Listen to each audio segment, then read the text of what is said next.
Ace Hardware, man. There's no plan here.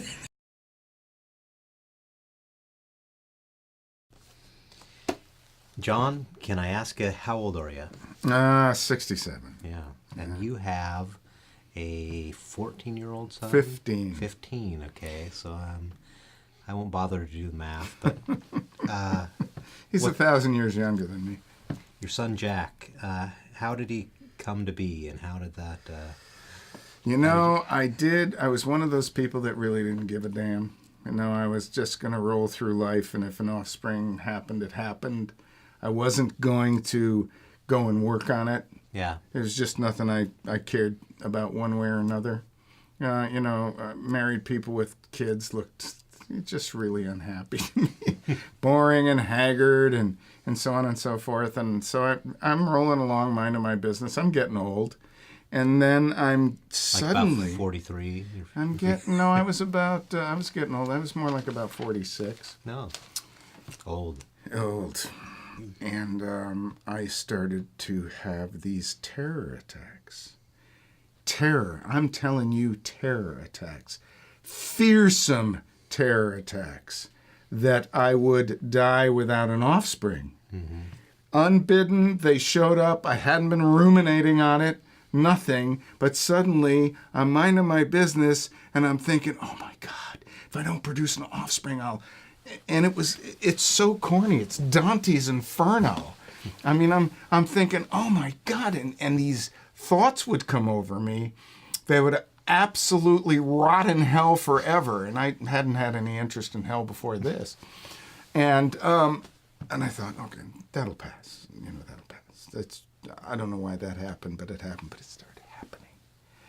Every time I thought about age or anything, this kid kept saying, have me or you'll die, and it'll be horrible. And it's the damnedest thing. I mean, I've heard lots of people talk about women who's saying, I'm getting old, I need to have a child, but I've never in my life heard of a man saying that, unless he was attached to a woman who was saying that. And it got worse and worse and worse. It was so terrible. I would wake up in the night in a sweat with these incredible anxiety so deep it was from the bottom of hell. And I got, God, I gotta do this. I absolutely must do this. You sure you just didn't need to get laid? I tried that. I was still able to do that then. I tried that. I worked on that. I tried different partners. I tried 2 at a time. I did my best, but it would not mitigate anything. Ultimately, Teresa happened to be around, my wife, at the time, and she was still married. Okay.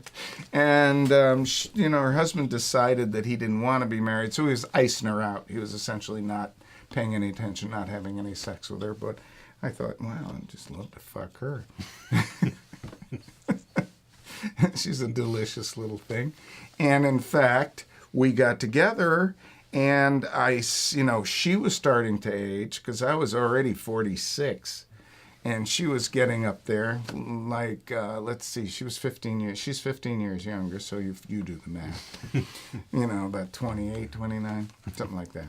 In any case, I didn't know it then, but I know it now. She was probably having the same sort of desires to produce an offspring.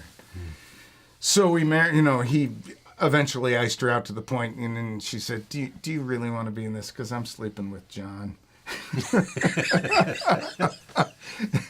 he said, no, I really don't want to do this. That's why you're sleeping with John. Here's the bad news. I'm sleeping with John. The good news is, well... And he was fine with that. He was delighted.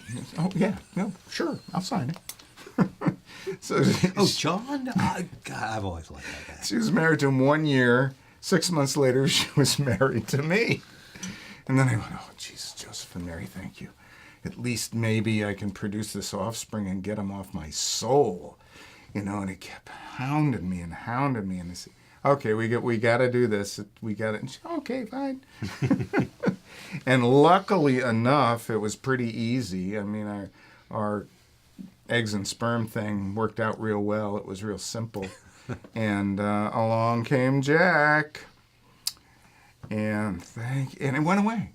the anxiety, the madness. The only thing that came back was, don't have another one.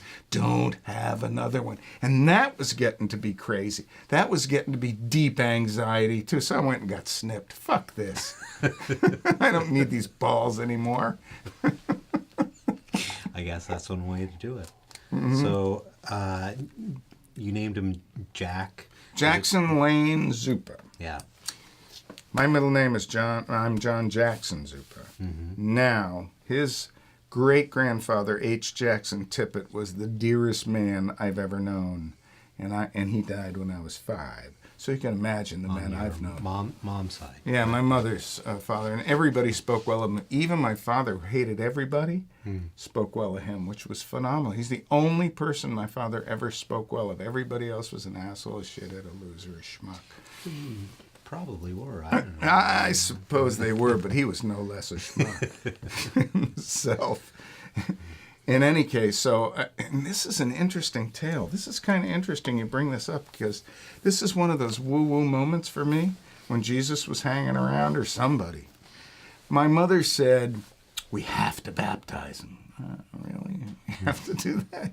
We have to baptize To Jack. You have to. Yeah, we have to Jack. baptize Jack. Okay. So we have to go to Vermont from Seattle. We have to drag the baby and all the nonsense there, and we have to go to the church, the First Congregational Church, and have Jack baptized. Okay. What does Teresa think of all this? Just Oh, she just drifts along. Oh, I hate the country. I hate the country. I want to be in the city. I don't know why I have to come here to the country. Jesus Christ. I don't know why anybody lives here. It sounds like a real East Coaster, actually. Actually, she does. She'd do well, and she loves New York City because she belongs there.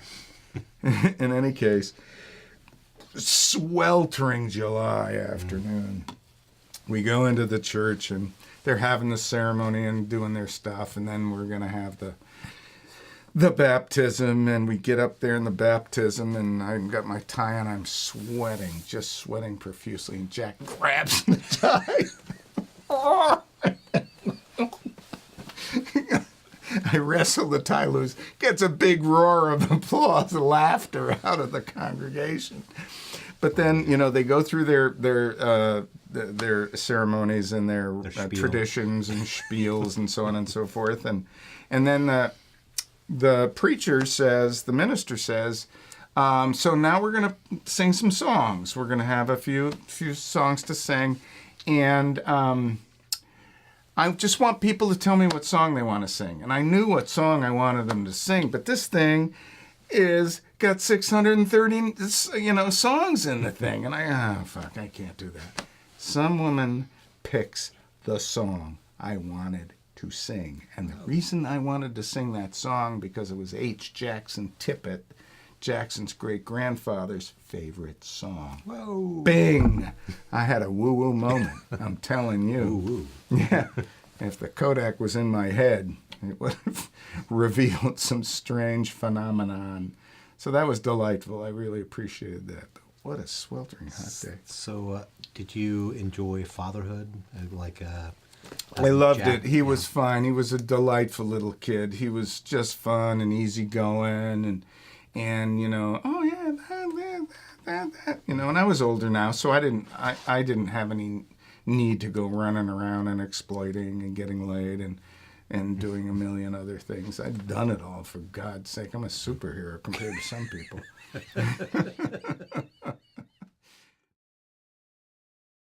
All right, this is Hardware. Hey, quiet on the set. Got you good, you fucker. Hardware Stories, number 6. Story number 6. Hold the beat. Andy, Nick? Yep. Good. Hold the beat.